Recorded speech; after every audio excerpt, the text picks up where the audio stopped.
공정한 납품 단가를 어떻게 실현할지, 전속 거래와 같은 오래된 관행을 어떻게 개선해 나갈지 많이 고민해 나가겠습니다.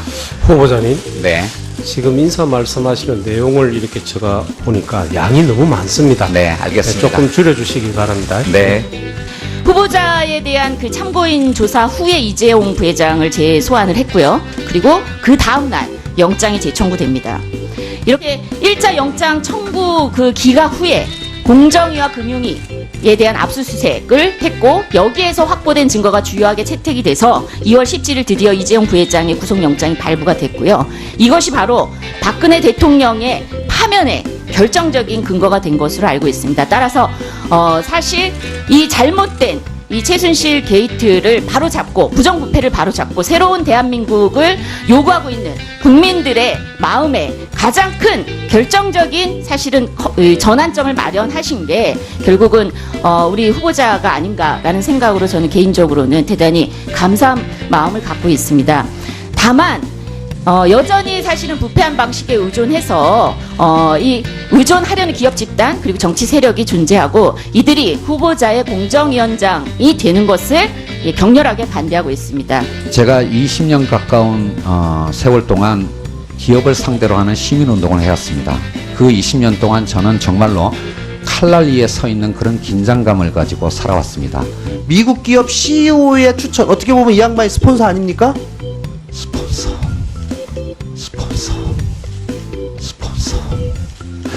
제가 제자가 쓴 글을 봤어요. MLB라고 하는데 올라온 글을 보니까 대학교 다닐 때, 석박사 다닐 때 쓰던 가방을 지금까지 갖고 다닌다.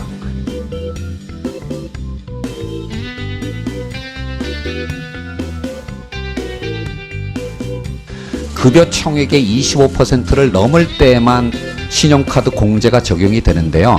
그 이하의 금액을 적게 되면 저장하고 다음 페이지로 넘어가지를 않습니다. 저희 학교 프로그램은 그렇게 돼 있어서, 그렇기 때문에 저는 그 기준에 한참 미달하기 때문에 애초부터 0이라고 돼 있을 수밖에 없는 거고요. 뭐 자료를 제출했습니다만은 저희 부부의 연간 카드 사용액이 2천만 원 정도는 되고요. 그 이외에 은행 자동 이체나 또는 인터넷 뱅킹을 통해서 지출하는 생활비도 많기 때문에 의원님들께서 생각하시는 만큼 그렇게 검소하게 생활하는 건 아닙니다만은, 제가 최근에 와서는 정말 일주일에 100시간 정도 일을 하고 있는 것은 분명한 사실입니다. 저는 정말 52시간이 아니라 68시간으로만 근로시간이 단축되어도 굉장히 행복할 것 같은데요. 제가는 정말 최근에 와서는 돈 쓸 틈이 없어서 돈을 못 썼다라고 할 수가 있습니다.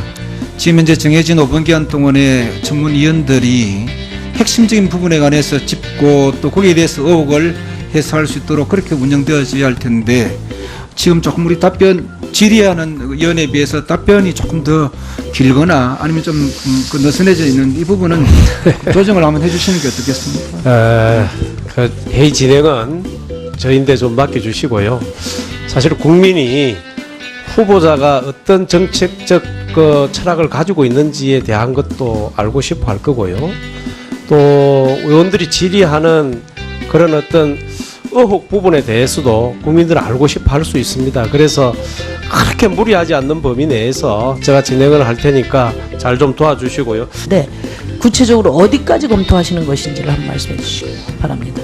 예, 이 문제는 사실은 굉장히 좀 복잡한 사안일 수가 있습니다. 원래 하도급이나 가맹법 등등은 기업 간 거래를 다루는 규율이기 때문에 다른 기업의 어떤 노사관계에 영향을 미칠 수 있는 범위에 관해서는 사실 우리 사회에서 많은 논란들이 있다라고 할 수가 있는데요. 그럼에도 불구하고 원사업자의 거래 조건이 결국 수급사업자의 노동자의 근로 조건에 가장 중요한 영향을 미치기 때문에 우리나라의 법 체계에서 이 부분을 공정하게 만들 수 있는 그 범위가 어디까지인가에 대해서 충분히 고민하겠고요. 향후에 어떤 의원님과, 제가 기회가 주어진다면 의원님과 충실히 협의를 하도록 하겠습니다. 저는 국회에 들어오기 전에 공인회계사로 한 20여 년 동안을 활동을 했었습니다. 그래서 다른 부분보다도 뭐 부동산 취득이나 양도, 그리고 기타 소득, 종합소득세 신고, 그다음에 근로소득 원천징수, 이런 부분과 관련해 가지고 좀 꼼꼼하게 살펴보았는데요. 결론으로 말씀을 드리면 뭐 약간의 뭐 누락이 있을 수는 있어도 큰 틀에서 참 성실하게 신고되고 의혹은 다 해소된 것이 아닌가 이렇게 생각이 됩니다. 제가 사실은 제가 그동안 활동해왔던 방향 중에 하나가 그동안 그러니까 보수를 비판하는 것을 넘어서 진보의 근기에 도전하자라고 하는 것을 동시에 갖고 왔습니다. 사실 제가 그동안 그 청문 준비를 하면서 의원님들로부터 약 600건의 자료 제출 요청을 받는데 제가 제출하지 않은 것은 46건입니다. 제가 제출하지 않은 46건은 보유하지 않는 자료이거나 또는 제 가족의 일정한 범위를 넘어서는 사생활과 관련된 부분에 대해서 제출하지 않은 건데 600건 중에 46건의 미제출이 그렇게 큰 어떤 질책을 받을 사안인가에 대해서는 좀 다시 제가 한번 생각을 해보겠습니다. 그 프로테이지가 중요한 것이 아니고 진실을 규명하는 데서 꼭 필요한 자료는 단 한 건이라도 중요한 것입니다. 불리한 자료는 제출하지 않고 유리한 자료는 제출했다, 이런 생각을 지울 수가 없습니다. 간단하게 답변해 주시면 감사하겠습니다. 후보자는 1999년 3월 명문학군이 있는 목동 현대아파트 36평을 구매했습니다. 1억 7,550만 원 주고 산 것이 맞습니까? 예, 아니로 말씀해 주십시오. 예, 맞습니다. 구청에는 5천만 원에 구매했다고 다운 계약서를 제출했는데 맞습니까? 제가 그 계약서를 다운 계약서를 제출하지는 않았습니다. 아니, 다운 계약서에 엄밀한 잠깐만. 의미가- 예, 답변 제가 시간 관계상 다른 분들의 또 질의도 이어지고 해야 되니까 간단하게 5천만 원에 구매했다고 계약서를 제출했는데 맞습니까? 아닙니까?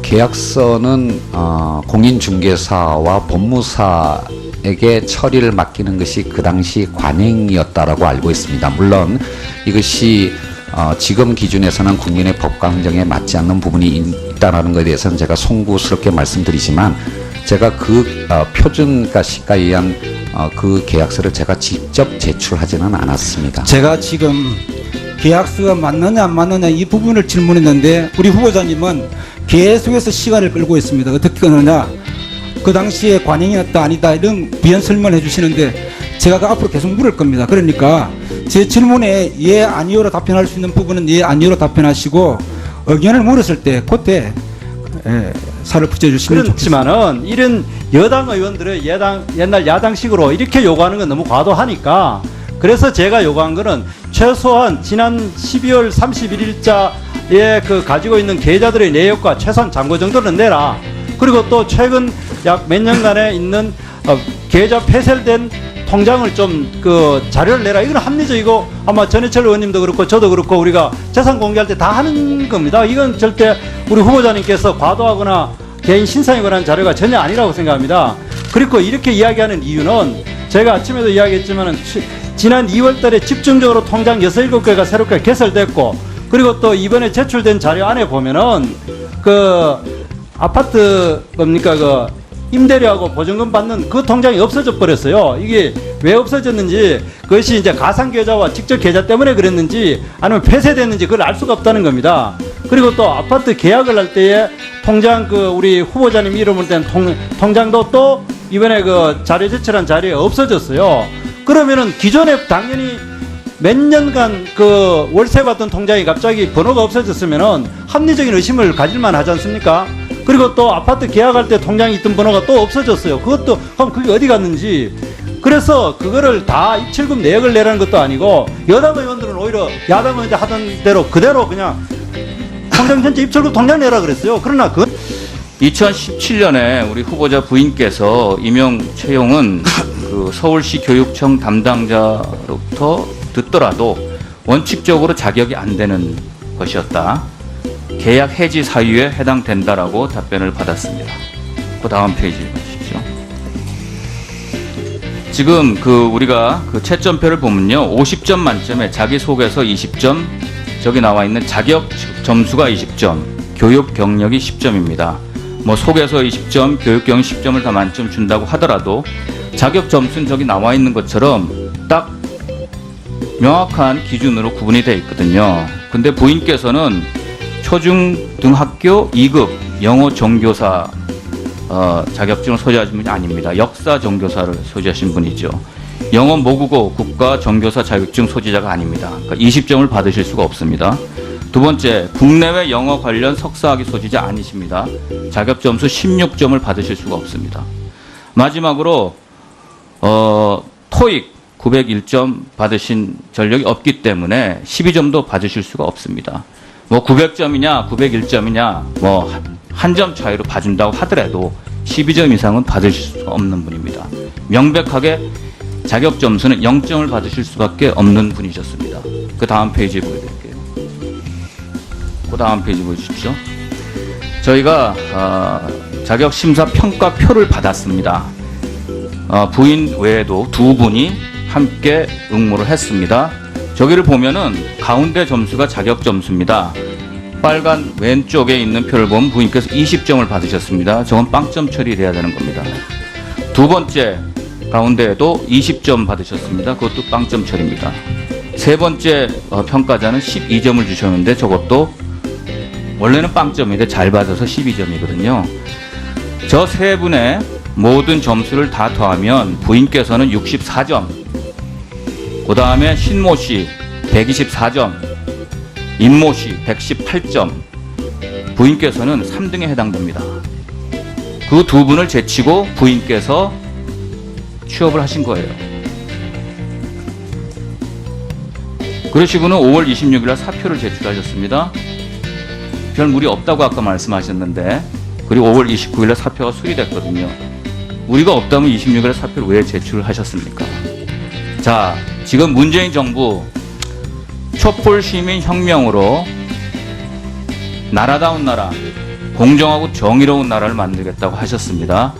그리고 가장 공정거래의 핵심인 공정거래위원장을 내정하셨습니다. 지금 새 정권의 우리 위원장 후보자께서 저는 부담이 되고 있다라고 생각을 합니다.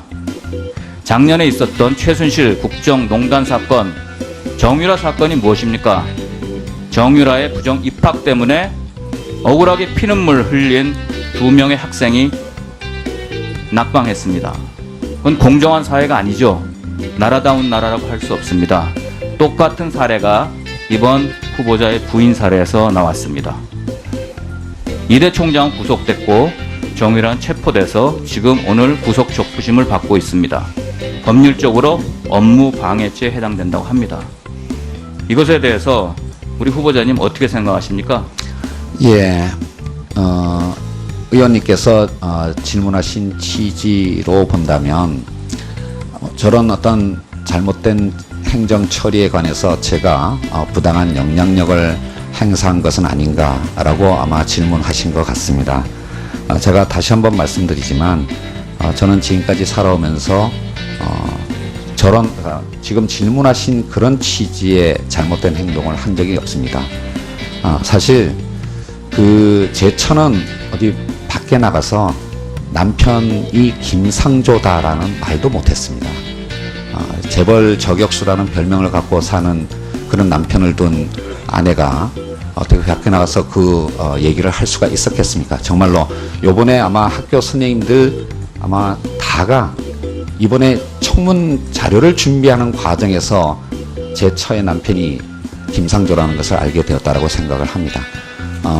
저 지금 지적하신 행정 처리의 잘못에 대해서는 아마 교육청 차원에서 조치가 있을 거라고 생각하고요. 제 처가 정말로 가슴 아프게 생각하는 것은 어찌됐든 자신으로부터 유래된 어떤 일로 인해서 학교 선생님들이 어려움을 겪게 된 것에 대해서 매우 고통스럽게 생각을 하고 있습니다. 그거에 대한 어떤 책임을 통감하면서 사실 문제가 제기가 되었을 때 학교에 사직서를 제출했고요. 그 결과로서 제 처는 두 번째 경장녀가 되었다라고 할 수가 있습니다. 이 모든 어떤 거에 대해서 제가 정말로 국민과 특히 대통령께 송구스럽다는 말씀을 드리겠습니다. 공수가 바뀌니까 조금 야당 의원님들 좀 겁나 보여요. 오늘 분위기가 예전처럼 그렇지가 않네, 그죠? 많은 분들이 이른바 재벌 저격수인 제가 당시에 대치동의 음마 아파트에 살았던 것에 대해서 참 의문을 많이 가졌었습니다. 물론 이제 자식 교육을 위해서 그렇게 했다라고 많은 분들이 생각하시고 그 부분이 없는 것은 아니지만 제 개인적인 어떤 특수한 사정이 있었습니다. 사실 말씀드리지 않으려고 했는데요. 제가 영국의 안식년을 가져온 다음에 제 처가 길거리에서 쓰러졌습니다. 병원에서 진단을 받으니까 대장암 2기 말이라는 진단을 받았고요. 수술 받고 1년간의 항암 치료를 하더라도 5년 생존율이 반반이라는 의사의 진단을 받았습니다. 그때 그 수술을 하던 병원이 강남에 있는 모 대학병원이었습니다. 그 뒤로 제 처의 치료를 위해서 이사를 간 것이 중요한 이유였습니다. 그런 상황이기 때문에 제가 음마 아파트에 살지 않으면서도 이사를 갔다 이렇게 위장 전입을 했다 이렇게 말씀하시는 거에 관해서는 참 제가 안타까운 마음을 갖고 있고요. 그러니까 이 부분에 관해서는 정말로 전세 계약서가 있었다면 충분히 소명이 됐을 텐데 불행히도 그것이 보관하고 있지를 못한데요. 다만 제가 그 음마 아파트에 관리비를 납부했던 은행 기록들은 갖고 있으니까 의원님께서 확인하실 수 있을 거라고 생각을 합니다. 저희 의원실에 전화가 많이 왔습니다. 네. 몇 가지 그 전화 내용 가지고 좀 네네. 예. 말씀을 드리는데 우선 그 전화 중에 한 가지는 공인중개사 분들이 지금 아까 그 후보자께서는 어릴 때 살던 동네 지나가다 복덕방에서 미분양 사실 확인했다 이렇게 말씀하셨잖아요. 네. 근데 복덕방이라는 말을 좀 쓰지 말아달라. 예. 죄송합니다. 정말로 제가 아까 불찰이었습니다. 죄송합니다. 예. 그런 점들을 비춰보면 이게 미분양이다. 그게 과연 쉽게 이해가 안 된다. 네. 아까 지금 말씀하실 때는 살던 동네라 지나가다가 복덕방에서 우연히 봤다. 그러면 이제 아파트를 하나 살 생각이 있었습니다. 있었는데 네. 거기는 그때 왜 지나가시게 됐던 거죠? 살던 동네라 자주 다니시나요, 그냥? 아니 그런 건 아닙니다. 그러니까 진짜로 음마 아파트에서 이사를 갈 생각을 하고요. 어느 지역부터 가볼까 하다가 결국 이제 옛날 산들 동네부터 이제 차를 타고 가다가 세워놓고 뭐 복덕방에 알아보기도 하고 이제 이러는 과정에서 우연히도 죄송합니다. 예, 부동산 중개사 맞나요? 예, 뭐 복덕방에 알아보기도 하고 공직 후보자인 본인은 국회가 실시하는 인사청문회에서 이러한 어떤 조치를 조급하고 충격적인 조치들로 실현할 생각을 갖고 있지는 않습니다. 지속 가능하고 시장의 감시가 함께 작동하며 상호간 정합성이 있는 여러 제도들 간의 보완이 이루어질 때 가능하다고 생각합니다. 공정위의 자정과 신뢰 회복을 위한 노력에 나설 것입니다. 그간 국정농단 과정에서 불거졌던 불미스러운 사안에 대해서는 내부적으로 철저히 점검하여 다시는 그러한 일이 발생하지 않도록 필요한 조치를 강구하겠습니다.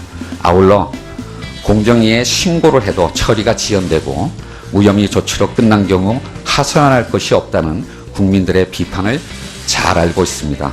공정거래법 집행수단인 민사적, 행정적, 형사적 수단들을 종합적으로 검토하고 국회와도 충분히 협의하여 법 집행 시스템을 개선해 나가도록 하겠습니다. 공정한 납품 단가를 어떻게 실현할지, 전속 거래와 같은 오래된 관행을 어떻게 개선해 나갈지 많이 고민해 나가겠습니다. 후보자님, 네. 지금 인사 말씀하시는 내용을 이렇게 제가 보니까 양이 너무 많습니다. 네, 알겠습니다. 조금 줄여주시기 바랍니다. 네. 후보자에 대한 그 참고인 조사 후에 이재용 부회장을 재소환을 했고요. 그리고 그 다음 날 영장이 재청구됩니다. 이렇게 1차 영장 청구 그 기각 후에 공정위와 금융위에 대한 압수수색을 했고 여기에서 확보된 증거가 주요하게 채택이 돼서 2월 17일 드디어 이재용 부회장의 구속영장이 발부가 됐고요. 이것이 바로 박근혜 대통령의 파면에 결정적인 근거가 된 것으로 알고 있습니다. 따라서 사실 이 잘못된 이 최순실 게이트를 바로잡고 부정부패를 바로잡고 새로운 대한민국을 요구하고 있는 국민들의 마음에 가장 큰 결정적인 사실은 전환점을 마련하신 게 결국은 우리 후보자가 아닌가라는 생각으로 저는 개인적으로는 대단히 감사한 마음을 갖고 있습니다. 다만 여전히 사실은 부패한 방식에 의존해서 이 의존하려는 기업 집단 그리고 정치 세력이 존재하고 이들이 후보자의 공정위원장이 되는 것을 격렬하게 반대하고 있습니다. 제가 20년 가까운 세월 동안 기업을 상대로 하는 시민운동을 해왔습니다. 그 20년 동안 저는 정말로 칼날 위에 서 있는 그런 긴장감을 가지고 살아왔습니다. 미국 기업 CEO의 추천, 어떻게 보면 이 양반이 스폰서 아닙니까? 스폰서.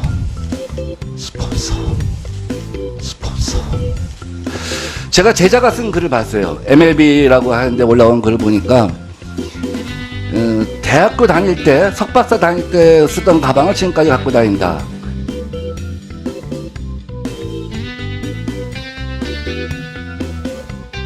관계에 영향을 미칠 수 있는 범위에 관해서는 사실 우리 사회에서 많은 논란들이 있다라고 할 수가 있는데요.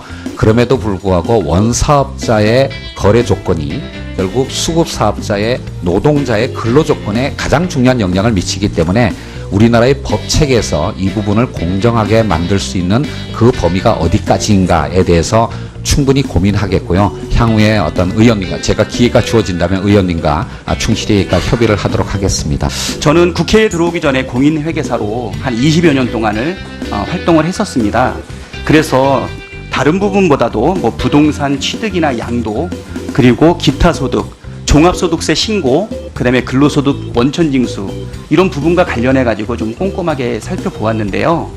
결론으로 말씀을 드리면 뭐 약간의 뭐 누락이 있을 수는 있어도 큰 틀에서 참 성실하게 신고되고 의혹은 다 해소된 것이 아닌가 이렇게 생각이 됩니다. 제가 사실은 제가 그동안 활동해왔던 방향 중에 하나가 그동안 그러니까 보수를 비판하는 것을 넘어서 진보의 근기에 도전하자라고 하는 것을 동시에 갖고 왔습니다. 사실 제가 그동안 청문 준비를 하면서 의원님들로부터 약 600건의 자료 제출 요청을 받는데 제가 제출하지 않은 것은 46건입니다. 제가 제출하지 않은 46건은 보유하지 않는 자료이거나 또는 제 가족의 일정한 범위를 넘어서는 사생활과 관련된 부분에 대해서 제출하지 않은 건데 600건 중에 46건의 미제출이 그렇게 큰 어떤 질책을 받을 사안인가에 대해서는 좀 다시 제가 한번 생각을 해보겠습니다. 그 프로테이지가 중요한 것이 아니고 진실을 규명하는 데서 꼭 필요한 자료는 단 한 건이라도 중요한 것입니다. 불리한 자료는 제출하지 않고 유리한 자료는 제출했다, 이런 생각을 지울 수가 없습니다. 간단하게 답변해 주시면 감사하겠습니다. 후보자는 1999년 3월 명문학군이 있는 목동 현대아파트 36평을 구매했습니다. 1억 7,550만 원 주고 산 것이 맞습니까? 예, 아니로 말씀해 주시죠. 예, 맞습니다. 구청에는 5천만 원에 구매했다고 다운 계약서를 제출했는데 맞습니까? 제가 그 계약서를 다운 계약서를 제출하지는 않았습니다. 아니, 다운 계약서에 엄밀한 잠깐만. 예, 답변 제가 시간 관계상 다른 분들의 또 질의도 이어지고 해야 되니까 간단하게 5천만 원에 구매했다고 계약서를 제출했는데 맞습니까, 아닙니까?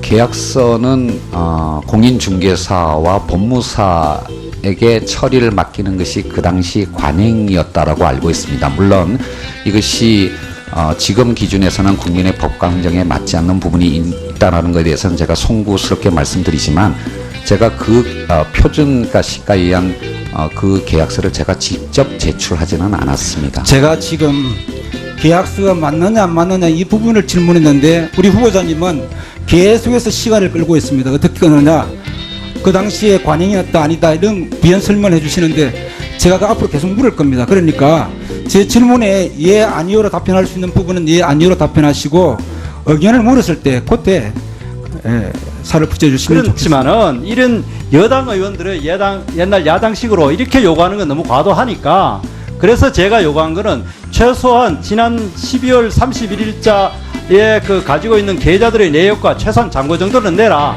그리고 또 최근 약 몇 년간에 있는 계좌 폐쇄된 통장을 좀 그 자료를 내라. 이건 합리적이고 아마 전해철 의원님도 그렇고 저도 그렇고 우리가 재산 공개할 때 다 하는 겁니다. 이건 절대 우리 후보자님께서 과도하거나 개인 신상에 관한 자료가 전혀 아니라고 생각합니다.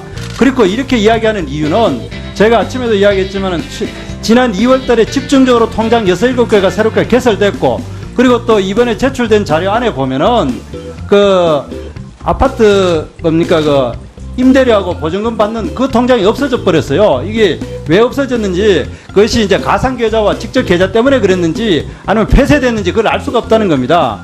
그리고 또 아파트 계약을 할 때에 통장 우리 후보자님 이름으로 된 통장도 또 이번에 자료 제출한 자리에 없어졌어요.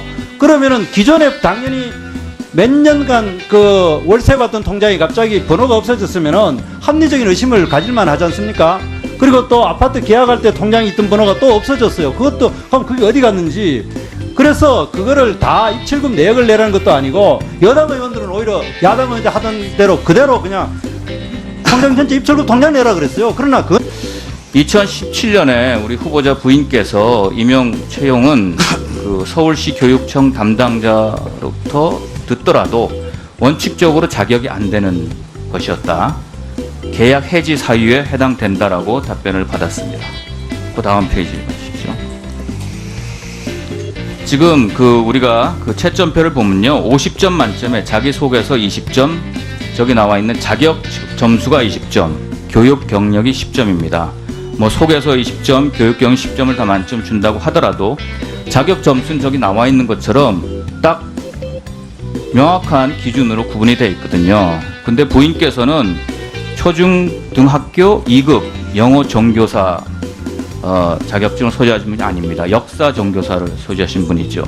영어 모국어 국가 정교사 자격증 소지자가 아닙니다. 그러니까 20점을 받으실 수가 없습니다. 두 번째, 국내외 영어 관련 석사학위 소지자 아니십니다. 자격 점수 16점을 받으실 수가 없습니다.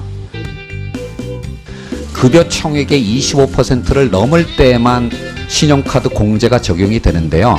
그 이하의 금액을 적게 되면 저장하고 다음 페이지로 넘어가지를 않습니다. 저희 학교 프로그램은 그렇게 돼 있어서, 그렇기 때문에 저는 그 기준에 한참 미달하기 때문에 애초부터 0이라고 돼 있을 수밖에 없는 거고요. 뭐 자료를 제출했습니다만은 저희 부부의 연간 카드 사용액이 2천만 원 정도는 되고요. 그 이외에 은행 자동 이체나 또는 인터넷 뱅킹을 통해서 지출하는 생활비도 많기 때문에 의원님들께서 생각하시는 만큼 그렇게 검소하게 생활하는 건 아닙니다만은, 제가 최근에 와서는 정말 일주일에 100시간 정도 일을 하고 있는 것은 분명한 사실입니다.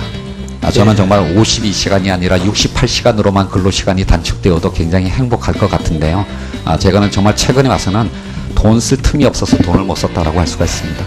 지금 현재 정해진 5분 기한 동안에 전문위원들이 핵심적인 부분에 관해서 짚고 또 거기에 대해서 의혹을 해소할 수 있도록 그렇게 운영되어져야 할 텐데, 지금 조금 우리 답변 질의하는 의원에 비해서 답변이 조금 더 길거나 아니면 좀 느슨해져 있는 이 부분은 조정을 한번 해주시는 게 어떻겠습니까? 회의 진행은 저희인데 좀 맡겨주시고요. 사실 국민이 후보자가 어떤 정책적 철학을 가지고 있는지에 대한 것도 알고 싶어 할 거고요. 또 의원들이 질의하는 그런 어떤 의혹 부분에 대해서도 국민들은 알고 싶어 할 수 있습니다. 그래서 그렇게 무리하지 않는 범위 내에서 제가 진행을 할 테니까 잘 좀 도와주시고요. 네, 구체적으로 어디까지 검토하시는 것인지를 한번 말씀해 주시기 바랍니다. 예, 이 문제는 사실은 굉장히 좀 복잡한 사안일 수가 있습니다. 원래 하도급이나 가맹법 등등은 기업 간 거래를 다루는 규율이기 때문에 다른 기업의 어떤 노사